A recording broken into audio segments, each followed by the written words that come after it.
ఈ మూడవ వర్తమానములో కొంతసేపు మనము మన ప్రభువైన యేసుక్రీస్తు గురించిన సంగతుల్లో సంఘముకు ఆయనకున్న సంబంధము అని మనము ప్రారంభించుకున్నాం.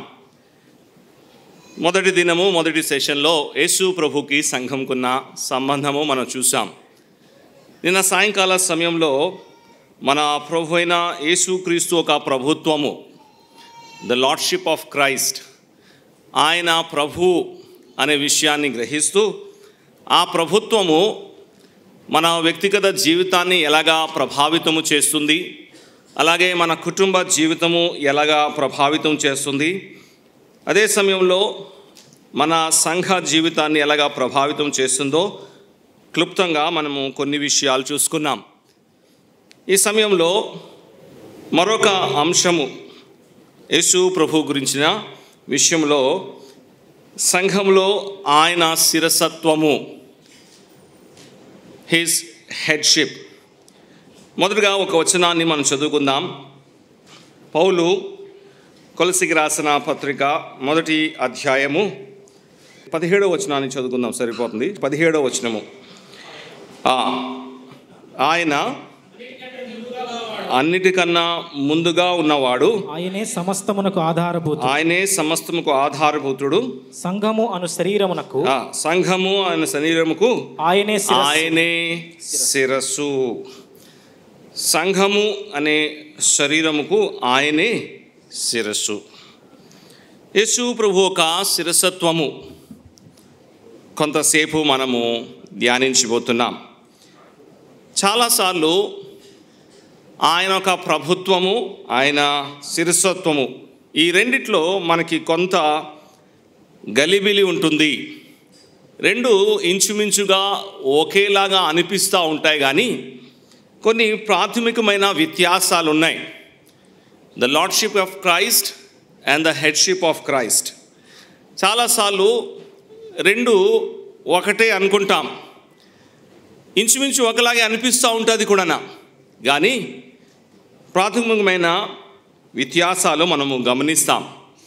నిన్న దినాన్ని చూసాం కదా, ఆయన ప్రభువు అని. ఆ ప్రభుత్వం క్రింద ప్రభుతో ఒక విశ్వాసికి లేకపోతే సంఘంకున్న సంబంధము, ఆయన యజమానుడు, మనము ఆయనకి దాసులము. The owner and the servant relationship. అంటే ఆయన యజమానుడు, మనము ఆయనకి దాసులము. అది లార్డ్షిప్ ఆఫ్ క్రైస్ట్లో మనము ప్రాముఖ్యంగా గమనించాల్సింది. హెడ్షిప్లో దైవికమైన క్రమాన్ని మనము చూస్తున్నాం, ది డివైన్ ఆర్డర్.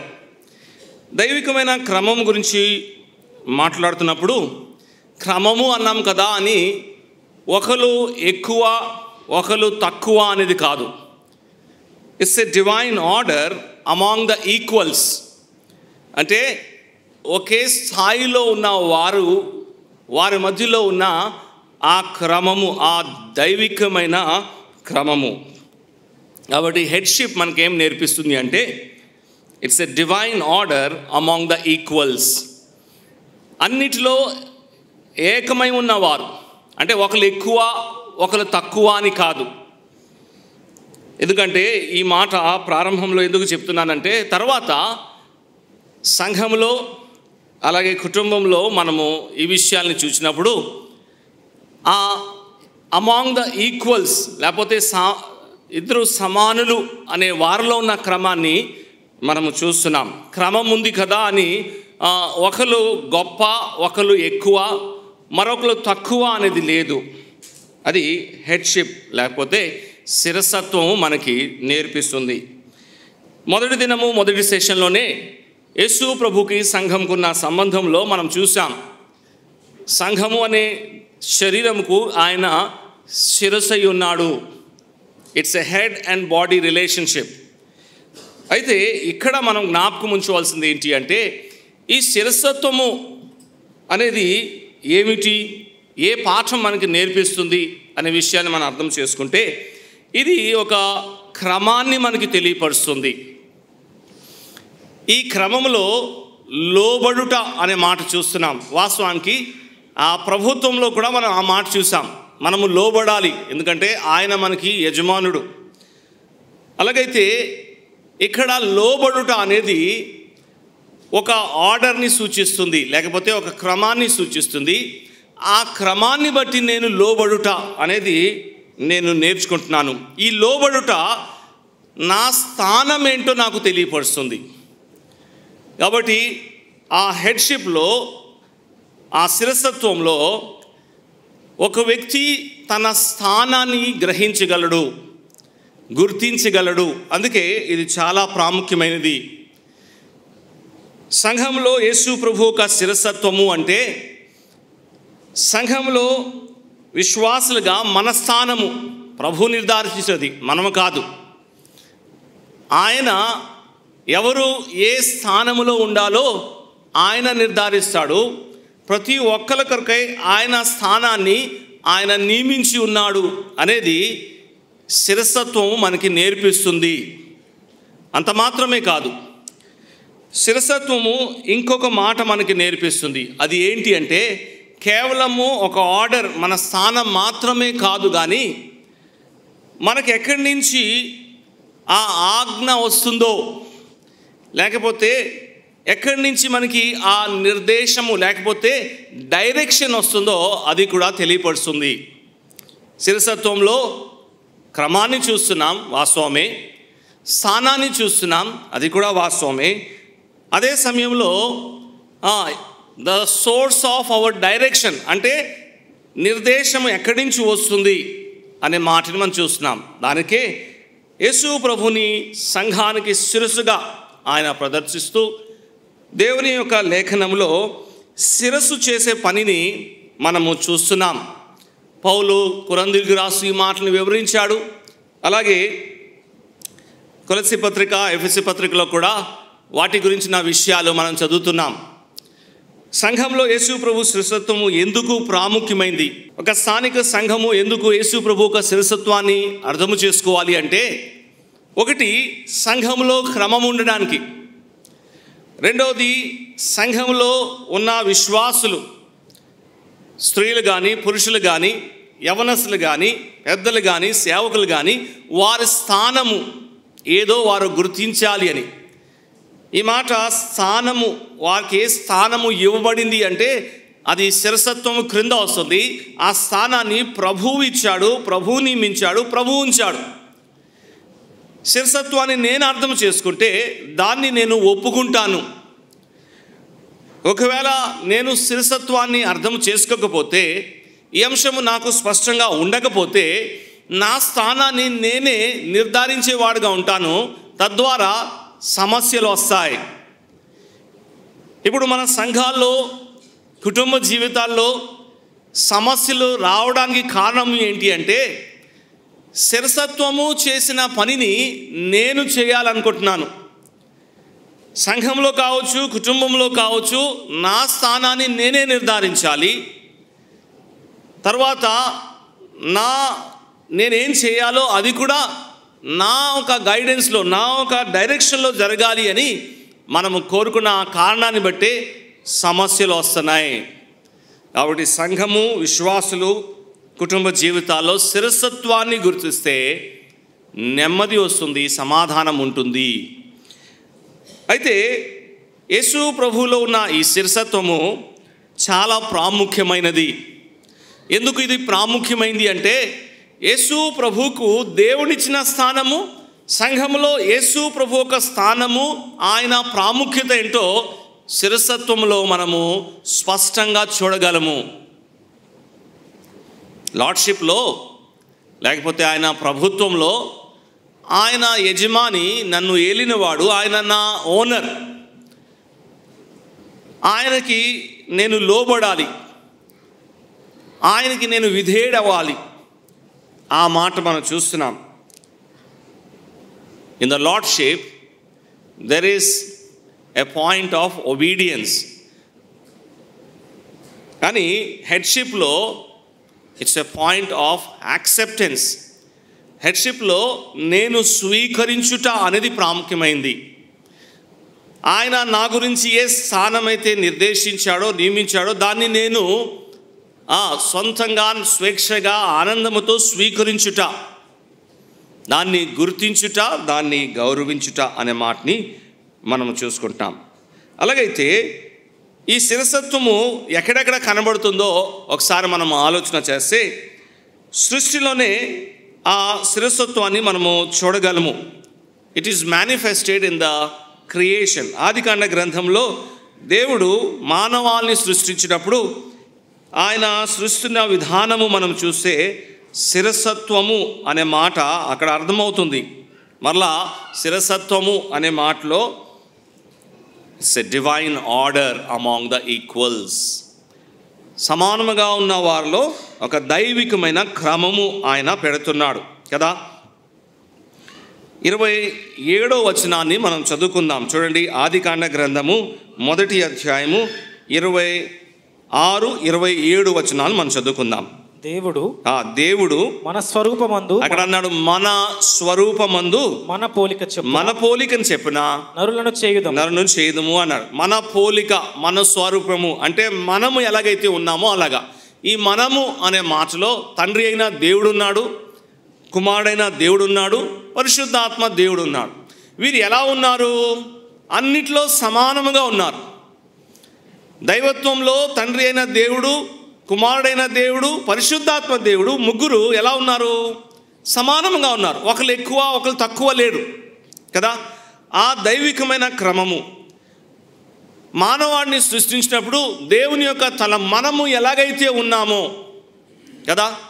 యేసు ప్రభు ఈ లోకంలో వచ్చి ఆయన పరిచర్య చేసిన తర్వాత ఆయన యోహాను సువార్తలో ప్రార్థన చేస్తున్నాడు. 17వ అధ్యాయంలో ప్రార్థన చేస్తూ, తండ్రి మనం ఎలాగైతే ఏకమై ఉన్నామో వీరు కూడా ఎలా ఉండాలంట? ఏకమై ఉండాలి అని అక్కడ ఏకత్వాన్ని చెప్తున్నాడు. తండ్రితో ఆయన ఎలా ఏకమై ఉన్నాడో, పరిశుద్ధాత్మతో ఆయన ఎలా ఏకమై ఉన్నాడో, తండ్రి కుమార పరిశుద్ధాత్మ ఎలాగైతే ఏకమై ఉన్నారో, అనగా సమానమై ఉన్నారో వీరు కూడా అలాగే ఉండాలి. అలాగైతే ఇప్పుడు ఏమంటున్నాడు చూడండి, మన పోలిక చెప్పిన మన స్వరూపంలో వాళ్ళని సృష్టిస్తాము అని చెప్పి 27వ వచనంలో చెప్తున్నాడు. దేవుడు తన స్వరూపమందు నరుని సృష్టించును అని చెప్పి ఏమంటున్నాడు? దేవుని స్వరూపమందు వాని సృజించెను, స్త్రీనిగాను పురుషునిగాను. I'm very surprised. తెలుగులో స్త్రీనిగాను పురుషునిగాను ఉంది. Is it like that? అలాగే ఉందా? సారీ. ఇంగ్లీష్లో, హిందీలో పురుషునిగాను స్త్రీనిగాను ఉంది. నర్ ఆర్ నారి అనగా నరుడుగా తర్వాత నారిగా సృష్టించాడు అన్నాడు. అది క్రమము. అది జాగ్రత్త పడాలి. I don't know about the Telugu translation. అయితే దేవుడు ఎలా సృష్టించాడు అప్పండి?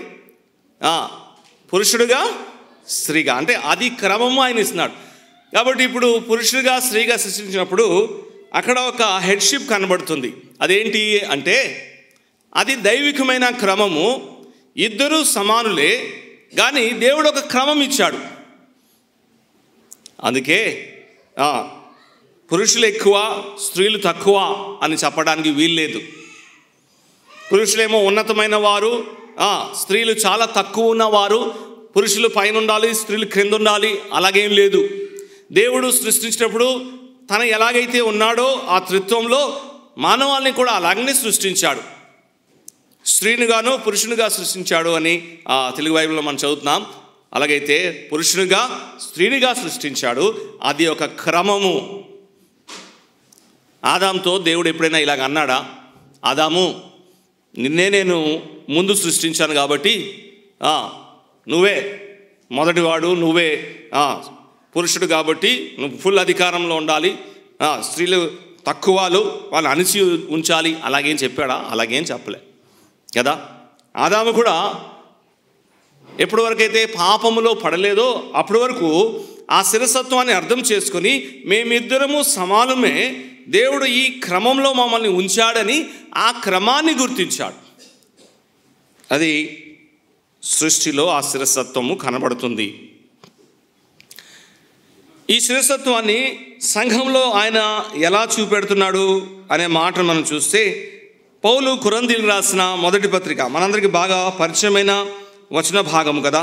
11వ అధ్యాయంలోకి మనం వస్తే సంఘములో ఎలాగా ఆ క్రమాన్ని ఆయన చూపెడుతున్నాడు. పౌలు కొరింథీయులకు రాసిన మొదటి పత్రిక 11వ అధ్యాయము 4వ వచనాన్ని మనం చదువుకుందాం. లేకపోతే 2-3 వచనాలు ముందు చదువుదాం, తర్వాత మిగతా విషయాలు చూద్దాం. మీరు అన్ని విషయములలో నన్ను జ్ఞాపకము చేసుకొనొచ్చు, నేను మీకు అప్పగించిన కట్టడలను గైకొనుచున్నారని మిమ్మల్ని మెచ్చుకొనుచున్నాను. ప్రతి పురుషునికి శిరస్సు క్రీస్తని. ప్రతి పురుషునికి శిరస్సు ఎవరు? క్రీస్తు. స్త్రీకి శిరస్సు ఎవరు? పురుషుడు. ప్రతి పురుషుడికి శిరస్సు క్రీస్తు. తర్వాత స్త్రీకి శిరస్సు పురుషుడని. క్రీస్తునకు శిరస్సు దేవుడని. క్రీస్తునకు శిరస్సు ఎవరు? దేవుడు. కాబట్టి ఇది ఏంటి? ఇది ఒక క్రమము. It's a divine order among the equals. మరి యేసు ప్రభు తండ్రి కన్నా తక్కువాడా? క్రీస్తుకి శిరస్సు ఎవరన్నాడు? దేవుడు అన్నాడు. కాబట్టి ఇప్పుడు క్రీస్తు దేవుడి కన్నా తక్కువాడా? తండ్రి కన్నా తక్కువాడా? మనము ఆ సంఖ్య అలా చెప్తాం.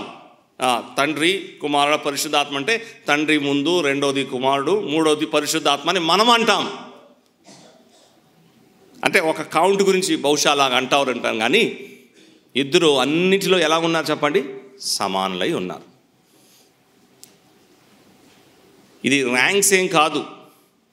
ముందు తండ్రి, తర్వాత కుమారుడు, తర్వాత పరిశుద్ధాత్మ, అలాగని 1, 2, 3 అలా ర్యాంక్స్ ఏం కాదు. దే ఆర్ ఆల్ ఈక్వల్ కదా. అలా చెప్తూ ఏమన్నాడు? స్త్రీ యొక్క శిరస్సు ఎవరు అంట? పురుషుడు. అంటే ఇప్పుడు ఎలాగేమైంది? స్త్రీ పురుషులు ఎవరు ఎక్కువ, ఎవరు తక్కువ చెప్పండి? ఇద్దరు సమానులే.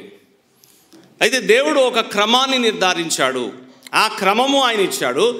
ఆ స్థలము, ఆ స్థానము ఆయన నిర్ధారించింది. కాబట్టి నేనేం చేయాలి?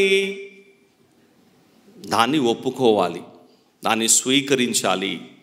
హెడ్షిప్లో యాక్సెప్టెన్స్ అనేది చాలా ప్రాముఖ్యమైనది. దేవుడు బయలుపరిచిన ఆ క్రమాన్ని నేనేం చేయాలి అంటే గుర్తించడం మాత్రమే కాదు, దాన్ని నేను స్వీకరించాలి. చాలాసార్లు స్వీకరించడంలోనే మనకి సమస్య వస్తుంది. నేను స్వీకరించును అనేవారు ఉన్నారు. నేను పురుషుని కదా, నాకు దేవుడు మొదటి స్థానం ఇచ్చాడు, ఉన్నత స్థానం ఇచ్చాడు, కాబట్టి నేనే గొప్పవాణ్ణి అనుకునేవారు ఉన్నాం చాలామంది. అలా కాదు, సమానమే. కానీ దేవుడిచ్చిన క్రమాన్ని మనం గుర్తించాలి. అలాగే సంఘంలో కూడా అంతే. సంఘంలో కూడా ఆయన శిరస్సై ఉన్నాడు కాబట్టి ఆ శిరస్సు ఒక్కొక్కరిని ఒక్కొక్క క్రమంలో ఆయన ఉంచాడు. ఆ క్రమంని గుర్తించాలి. ఆ క్రమంలో ఆయన ఉంచాడు కాబట్టి మనం ఉన్నాం. దాన్ని ఆనందంగా స్వీకరిస్తూ ఇతరులతో నేను సమానుణ్ణి అనేది నేను అర్థం చేసుకోవాలి. సంఘ పెద్దలు కావచ్చు, పరిచారకులు కావచ్చు, సేవకులు కావచ్చు, పరిచర్యని బట్టి ఆయన మనకి నిర్ధారించిన స్థానం అది. అంతేగాని నేను సేవకుని కాబట్టి ఇతర కన్నా నేను గొప్పవాణ్ణి అనుకోవడానికి వీల్లేదు. నేను సంఘ పెద్ద కదా కాబట్టి ఇతరుల కన్నా నేను గొప్పవాణ్ణి అంటే పనిని బట్టి, బాధ్యతను బట్టి ఉంటుంది. కానీ వాళ్ళకన్నా నేను ఎక్కువ అనేది ఏమీ లేదు. వారితో సమానమే. ప్రతి విశ్వాసి కూడా క్రీస్తులో సమానులు. ఇదే ఆదివారము మనము రొట్టె విరిచే కూడికలో ఆ యాజకత్వాన్ని ప్రదర్శిస్తూ తెలియపరుస్తాం. అక్కడ కూడా యేసు ప్రభు ఒక ప్రభుత్వము, యేసు ప్రభు ఒక శిరసత్వము ప్రదర్శించబడుతుంది.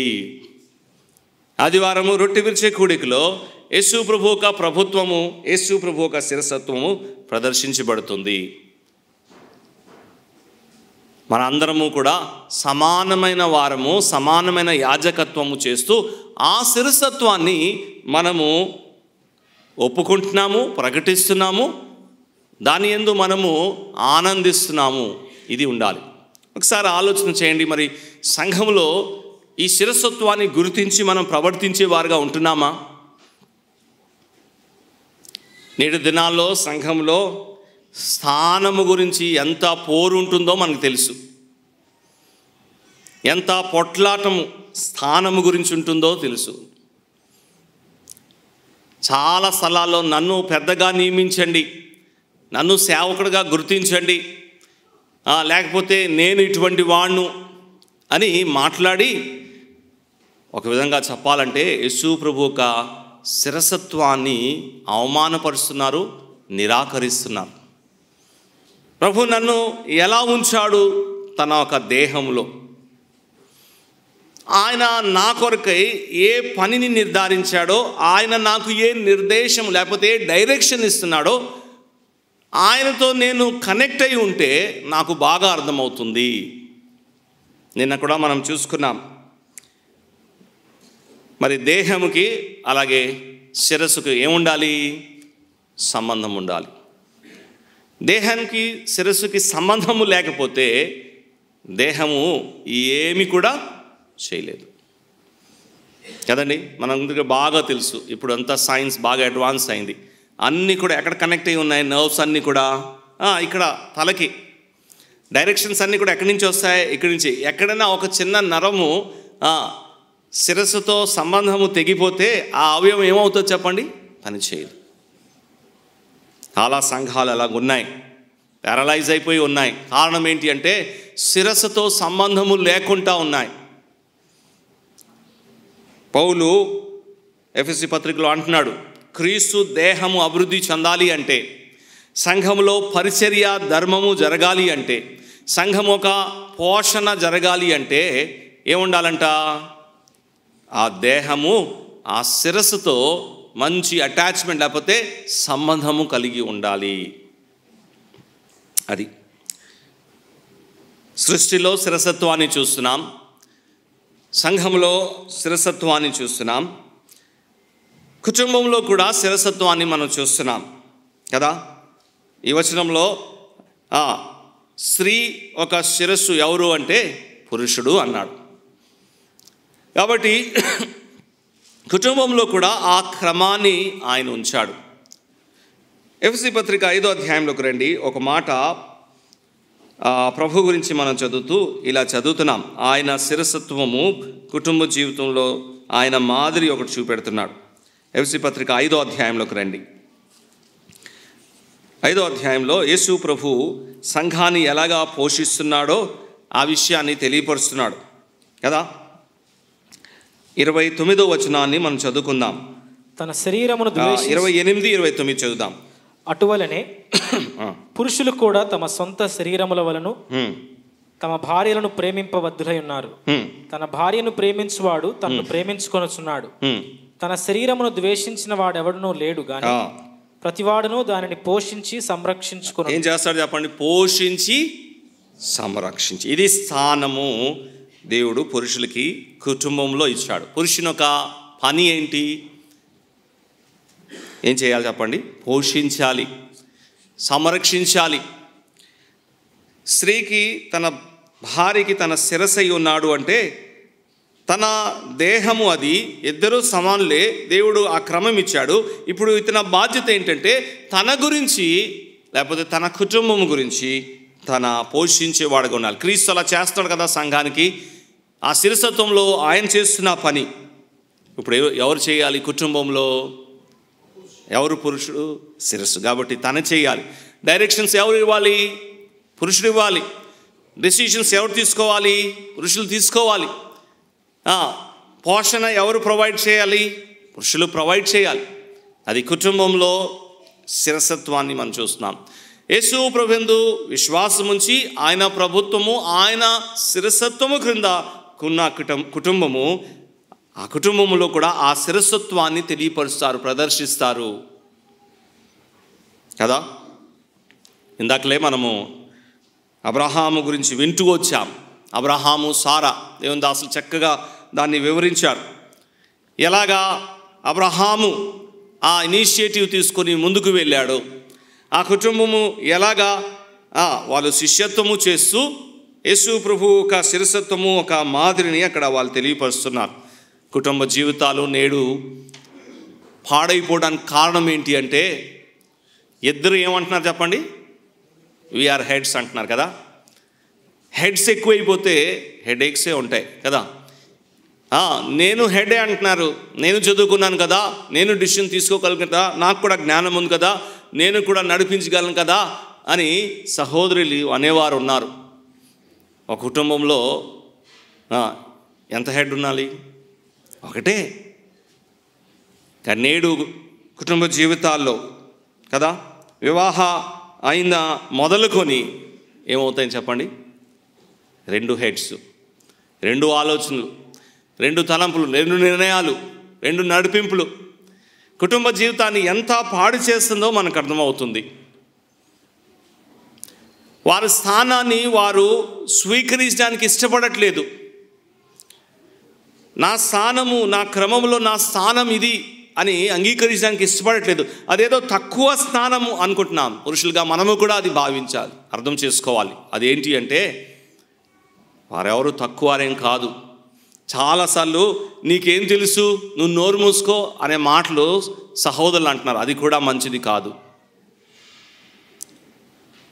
నువ్వు నోరు మూసుకొని ఉండవలసిందే, కాలు కింద పడి ఉండవలసిందే అనేవారు ఉంటున్నారు. అది కూడా సరైంది కాదు అనే విషయాన్ని చూస్తున్నాం. బాధ్యత ఉన్నాయి, క్రమాన్ని బట్టి, స్థానాన్ని బట్టి ఆ బాధ్యతను నెరవేర్చేవారుగా మనం ఉండాలి. కుటుంబ జీవితంలో కూడా ఆ శిరసత్వాన్ని దేవుడు మనకి తెలియపరుస్తున్నాడు. అలాగైతే సంఘంలో ఈ శిరసత్వం ఒక గుర్తు, లేకపోతే the token of headship in the church. సంఘంలో శిరసత్వం ఒక ఆనవాయితీ లేకపోతే గుర్తులు ఏంటి అనే విషయాన్ని మనం ఆలోచన చేస్తే, ఒకటి పౌలు కొరింథీయులకు రాసిన మొదటి పత్రిక 11వ అధ్యాయంలోకి మనం వస్తాం. అక్కడ the token of headship in the church, సంఘములో శిరసత్వము ఒక ఆనవాయితీ లేకపోతే గుర్తింపులు మనము కొన్ని చూస్తున్నాం కదా. ఏం చెప్పాడు అంటే, మొట్టమొదటిది 4వ వచనాన్ని మనం చదువుకుందాం. Verse 4, the token of headship చూస్తున్నాం. ఇప్పుడు ఏ పురుషుడు తల మీద ముసుగు వేసుకొని ప్రార్థన చేయును లేక ప్రవచించునో ఆ పురుషుడు తన తలను అవమానపరచును. ఏ స్త్రీ తల మీద ముసుగు వేసుకొనక ప్రార్థన చేయునో లేక ప్రవచించునో ఆ స్త్రీ తన తలను అవమానపరచును. ముసుగు, ద హెడ్ కవరింగ్ అన్నాడు. It is a token of headship in the local church. స్థానిక సంఘంలో శిరసత్వము ఒక ఆనవాయితీ గుర్తు. మేము యేసు ప్రభు ఒక శిరసత్వము క్రింద ఉన్నాము అనేది సహోదరులు సంఘ కూడికల్లో ముసుగు వేసుకుని, అంటే హెడ్ని కవర్ చేసి, మా ఒక శిరస్సు పురుషుడై ఉన్నాడు, ఆ దైవికమైన క్రమాన్ని మేము గుర్తిస్తున్నాము, యేసు ప్రభు ఒక శిరసత్వం క్రింద మేము ఉన్నాము, ఆ శిరసత్వాన్ని మేము అంగీకరిస్తున్నాము అని ఆ ముసుగు వేయట ద్వారా ఆ శిరసత్వాన్ని వాళ్ళు తెలియపరుస్తున్నారు. It's a token of headship, head covering అని. చాలా విచారకరమైన మాట. ఇప్పుడు మనం సంఘాల్లో ఏం చూస్తున్నామంటే, చాలామంది ముసుగు వేయడానికి నేటి దినాల్లో ఇష్టపడట్లేదు కదా.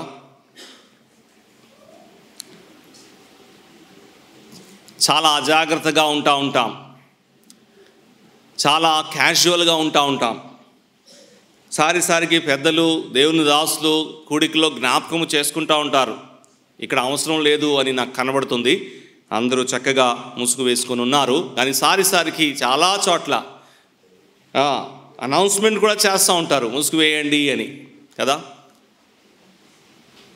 ఇదిగో హెడ్ కవరింగ్ అనేది it's a token of the acceptance of the headship of Christ. యేసు ప్రభు ఒక శిరసత్వాన్ని నేను అంగీకరిస్తున్నాను అనే మాటకి ఒక అవుట్వర్డ్ బయలుపరచుట హెడ్ కవరింగ్. అయితే ఒక గలిబిలి వచ్చింది. అది ఏంటి అంటే, ఆ వచనాల్లో చెప్పాడు కదా, ఒకవేళ ముసుగు వేసుకుంటే ప్రార్థన చేయొచ్చు, ప్రవచనము చేయొచ్చు అనేది కొందరు అటువంటి అర్థాలు తీస్తున్నారు.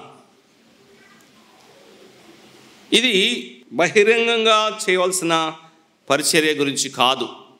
బహిరంగంగా నేను ముసుగు వేస్తాను కాబట్టి బహిరంగంగా సంఘ కూడికలో స్త్రీలు ప్రార్థన చేయొచ్చు అనే మాట అర్థం ఇక్కడ కాదు. ముసుగు వేసుకొని దేవుని వాక్యాన్ని బహిరంగంగా పురుషులుంటుడుగా ప్రకటిస్తాను అనే అర్థం కాదు. ఇది కుటుంబ జీవితంలో పిల్లలకి దేవుని వాక్యాన్ని నేర్పిస్తున్నప్పుడు, వ్యక్తిగతంగా దేవుని వాక్యాన్ని చదివి ధ్యానిస్తున్నప్పుడు, అలాగనే దేవునితో వ్యక్తిగతంగా ప్రార్థనా సమయాన్ని గడిపినప్పుడు,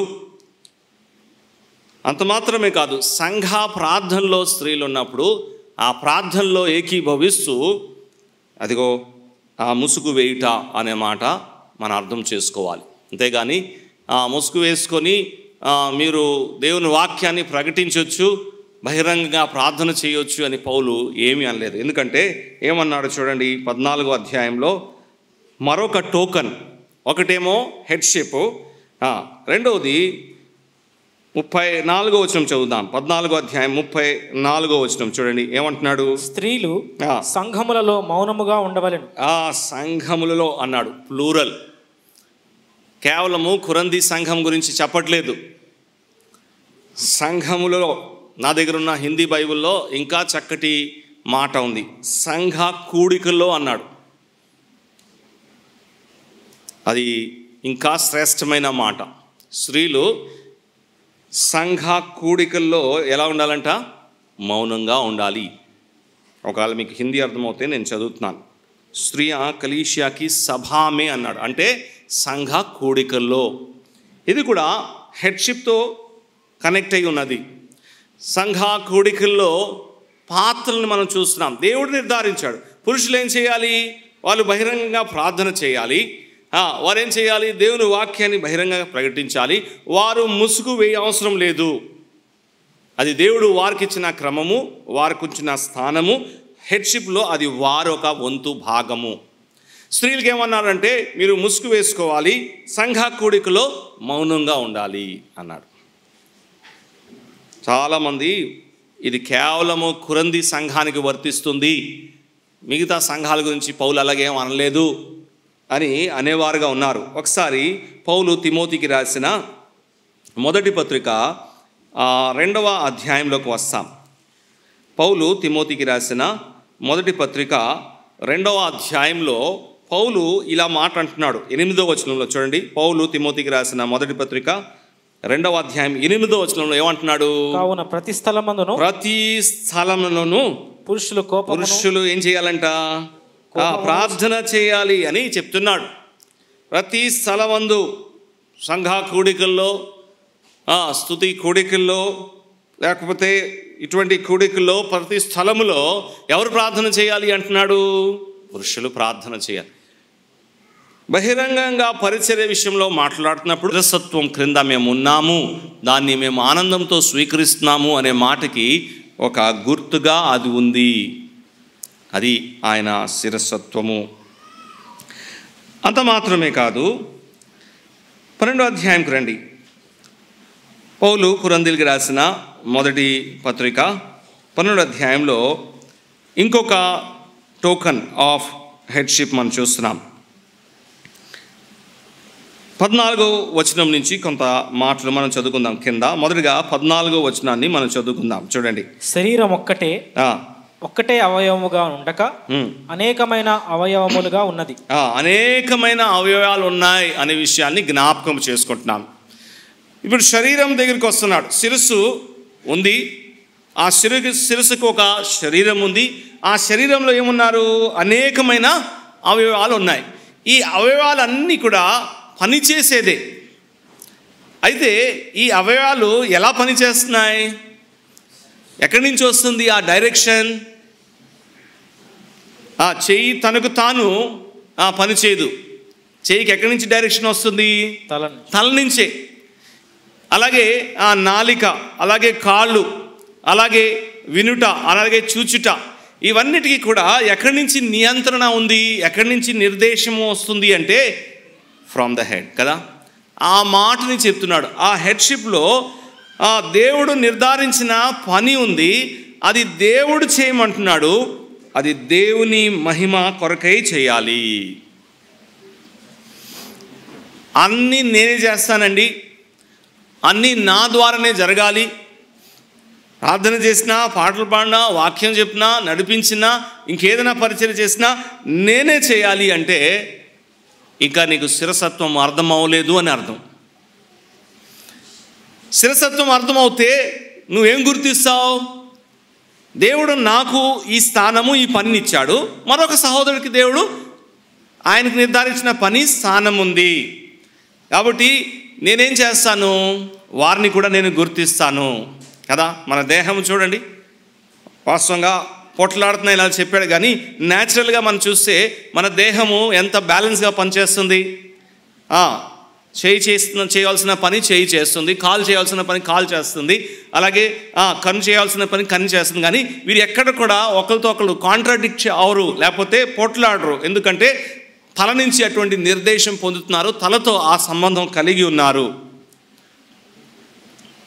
శిరసత్వంలో మరొకటిది చాలా ప్రాముఖ్యమైనది ఏంటంటే, నేను నా స్థానాన్ని గుర్తిస్తాను, నా పనిని గుర్తిస్తాను. అదే సమయంలో దేవుడు ఇతరులకు ఇచ్చిన స్థానము, పనిని కూడా నేను గౌరవిస్తాను.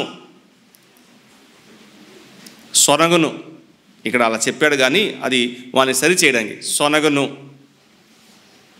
ప్రభువా నేనే మొత్తం అన్ని నేనే చేయాలి అని శిరసత్వము క్రింద ఉన్న ఏ వ్యక్తి కూడా, శిరసత్వాన్ని అర్థం చేసుకున్న ఏ వ్యక్తి కూడా అన్నాడు. లేకపోతే ఈ దినాల్లో ఇవన్నీ కాకుండా వన్ మ్యాన్ షో మనం చూస్తున్నాం కదా. ఒక్కలే అన్నీ చేసేవారుగా ఉన్నారు. అది శిరసత్వంకి భిన్నముగా ఉంది. దేవుడు ఎవరికి ఏ స్థానం నిర్ణయించాడో ఆ స్థానంలో ఉండి పని చేయాలి. ఆ పరిచర్ని నేను రెస్పెక్ట్ చేయాలి, గౌరవించాలి. నేను చేస్తున్న పనే గొప్ప అనుకోకూడదు. అది మూడవది ఈ యొక్క శిరసత్వం కోణంలో. అదేంటి అంటే, సరే స్థానాన్ని నేను తెలుసుకున్నాను, నా స్థానము, నా పని నేను తెలుసుకున్నాను, ఇతర సహోదరు యొక్క స్థానం, పనిని కూడా నేను గుర్తిస్తున్నాను, కానీ నేను చేస్తున్న పనే గొప్ప అని అనుకోకూడదు కదా. నేనే గొప్పవాడిని, నా పరిచర్యే గొప్ప, నా స్థానమే గొప్ప నేను అనే భావన రాకూడదు. అది నా పని కదా. చేతులు జనరల్గా చాలా డీసెంట్ పనులు చేస్తూ ఉంటాయి. చేతుల్ని చాలా శుభ్రంగా మనం ఉంచుతాం, భోజనం చేయడానికి మనం వాడతాం. చాలా అది ఆ స్థానం దేవుడు దేహంలో చేతులకి ఇచ్చాడు. కాళ్ళు ఏం చేస్తాయి? బురదగుండా లేకపోతే ఆ మట్టి మార్గంలో, ఇంకా అనేకమైన ఆ మార్గంలో అవి వెళ్తూ ఉంటాయి. నేనేంటి ఈ బురద మార్గంలో వెళ్తున్నాను, నేను కాలుగా ఉండను, నేను చేయిగా ఉంటాను అని కాలు అంటే ఎంత ఇబ్బంది వస్తుంది. దేహంలో ప్రతి అవయవాలు వారి వారి స్థానంలో మేము ఉండము, మేము మాకు అప్పగించిన పనిని మేము చేయము, ఇతరుల పనిని మేము చేస్తాము అని అనుకుంటే ఎంత గందరగోళంగా ఉంటుంది. అందుకే హెడ్షిప్. ఆయన నిర్దేశిస్తాడు, నిర్ధారిస్తాడు, దాన్ని మనం ఒప్పుకుంటూ ముందుకు వెళ్ళాలి. కాబట్టి సంఘములో ఆ ఒక హెడ్షిప్, ఒక ఆనవాయితీ మనం చూస్తున్నాం. అంత మాత్రమే కాదు, ఇంకొక విషయాన్ని మనం చూస్తున్నాం. అదేంటి అంటే, పౌలు కొరింథీయులకు రాసిన మొదటి పత్రికకు రండి, 14వ అధ్యాయం. పౌలు కొరింథీయులకు రాసిన మొదటి పత్రిక 14వ అధ్యాయము చివరి వచనాన్ని మనం చదువుకుందాం. 40వ వచనాన్ని మనం చదువుకుందాం. కాబట్టి నా సహోదరులారా, ప్రవచించుట ఆసక్తితో అపేక్షించుడి, భాషలతో మాట్లాడుట ఆటంకపరచకుడి, గాని సమస్తమును మర్యాదగాను క్రమముగాను జరగనీయుడి. సమస్తమును మర్యాదగాను క్రమముగాను జరగనీయుడి అని చెప్తూ ఇంకో మాట చెప్పాడు. శిరసత్వము తీసుకొచ్చే ఆశీర్వాదము ఏంటి అంటే డీసెన్సీ, ఆ బ్లెస్సింగ్, ఆ పీస్, ఆ క్రమము తీసుకొస్తుంది. దాన్ని గుర్తించి అలా చేయండి. అప్పుడు ఏమవుతుందంటే సమాజంలో లేకపోతే సంఘములో ఆ ఒక మర్యాద లేకపోతే ఆ డీసెన్సీ, ఆ ఆర్డర్ కనబడుతుంది. తద్వారా ఏముంటుంది అంటే సమాధానం ఉంటుంది, పీస్. ఆ హెడ్షిప్లో ఉన్న ఆ సుప్రీం, ఆ ప్రైమ్ బ్లెస్సింగ్ ఏంటి అంటే సమాధానము కదండి.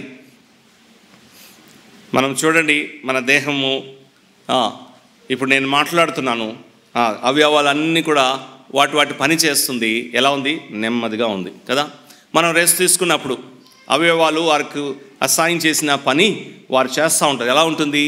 నెమ్మదిగా ఉంటుంది. అలాగా క్రమాన్ని మనం గుర్తించి వాటి ప్రకారంగా జరిపిస్తే ఒక ఆర్డర్, ఒక డీసెన్సీ, ఒక మర్యాద కూడికలో ఉంటుంది. అది చాలా ప్రాముఖ్యమైనది.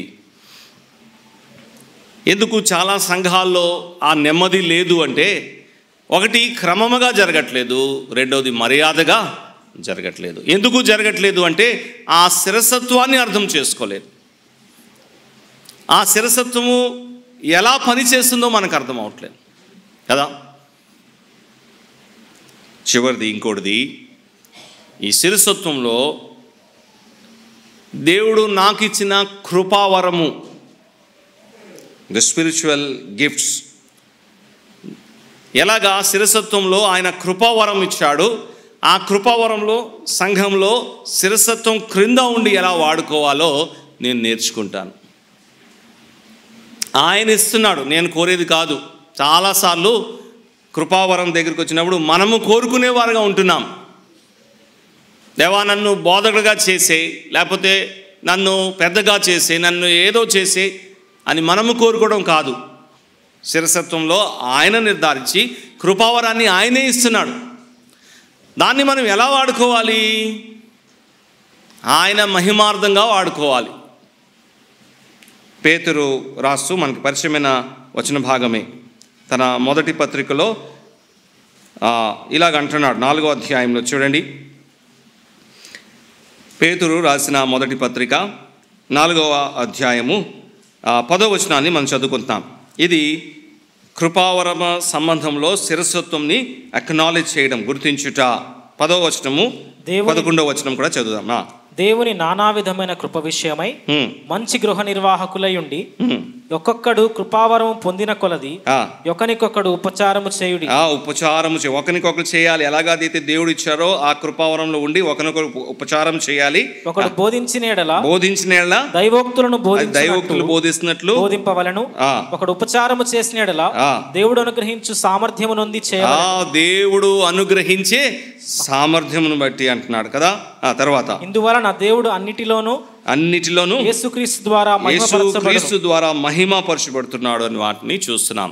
కాబట్టి శిరసత్వంలో కృపావరము అది దేవుడు నాకు అనుగ్రహించాడు, అది ఆయన ఇచ్చిన శక్తి అని ఆయన కొరకై నేను చేయాలి. తర్వాత ఒకళ్ళొకళ్ళ క్షమాబ్ది కొరకై చేస్తున్నాం. చాలాసార్లు మన దేహం చూడండి, మన ముఖంలో ఏదైనా మురికి అంటుకున్నది అనుకోండి, ఆ మురికి కడగడానికి చేతులు ఏం చేస్తాయి? మనకి సహాయం చేస్తున్నాయి. అవయవాలు చూడండి ఒకరికొకరు ఎలా సహాయం చేస్తుంది. కాలుకి ఏదైనా గాయం తగిలింది అనుకోండి, ఆ మందు రాయడానికి చేయి నాకు ఏం చేస్తుంది? సహాయం చేస్తుంది కదా. లోపల ఏదైనా రోగం ఉంది అనుకోండి, దానికి వైద్యము జరగాలి, మందులు వేసుకోవాలి అంటే చూడండి చేతులు, నోరు, డైజెస్టివ్ సిస్టమ్ ఎలాగా సహాయపడుతుంది. ఒకరు సహాయము చేయాలి క్షేమాబ్ది కొరకై. అది శిరసత్వంలో ఆ క్రమములో ఉన్న పాఠాన్ని మనం నేర్చుకుంటున్నాం. కాబట్టి ఒకటి, సృష్టిలో మన శిరసత్వాన్ని చూసాం, దేవుడు దాన్ని పెట్టాడు. పాపమును బట్టి ఆ ఒక క్రమము పోయింది అనే విషయాన్ని జ్ఞాపకం చేసుకున్నాం. యేసు ప్రభువునందు విశ్వాసం ఉంచి సంఘంలో చేర్చబడిన మనము, సంఘంలో ఆయన శిరసత్వము, కుటుంబంలో ఆయన ఉంచిన శిరసత్వము, శిరసత్వము ద్వారా వచ్చే మేలు మనం చూసాం. శిరసత్వము ఎలా ప్రదర్శించబడాలో మనం చూస్తున్నాం. కాబట్టి మన సంఘాల్లో ఈ శిరసత్వంని మనం సరిగా అర్థం చేసుకొని పాటించేవారుగా ఉన్నామా? సంఘ కూడికలు క్రమముగా మర్యాదగా జరుగుతున్నాయా? దేవుడు మనకిచ్చిన స్థానము, దేవుడు మనకిచ్చిన పరిచర్ని ఆ విధంగానే మనం జరిపిస్తున్నామా? పురుషులకి ఇచ్చిన ఆ స్థానము, ఆధిక్యత, పాత్ర, నేను స్త్రీలతో లేకపోతే సహోదరులతో సమానుడిని, క్రమాన్ని బట్టి ఈ పని నాకు ఇచ్చాడని ఆ భయంతో చేస్తున్నామా?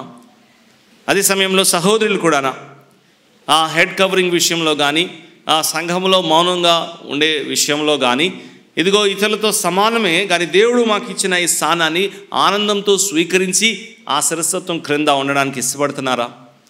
కుటుంబంలో భర్తకి దేవుడిచ్చిన స్థానము, పాత్ర, మరి భర్త ఆ శిరస్వత్వాన్ని గ్రహించి చేసేవాడుగా ఉన్నాడా?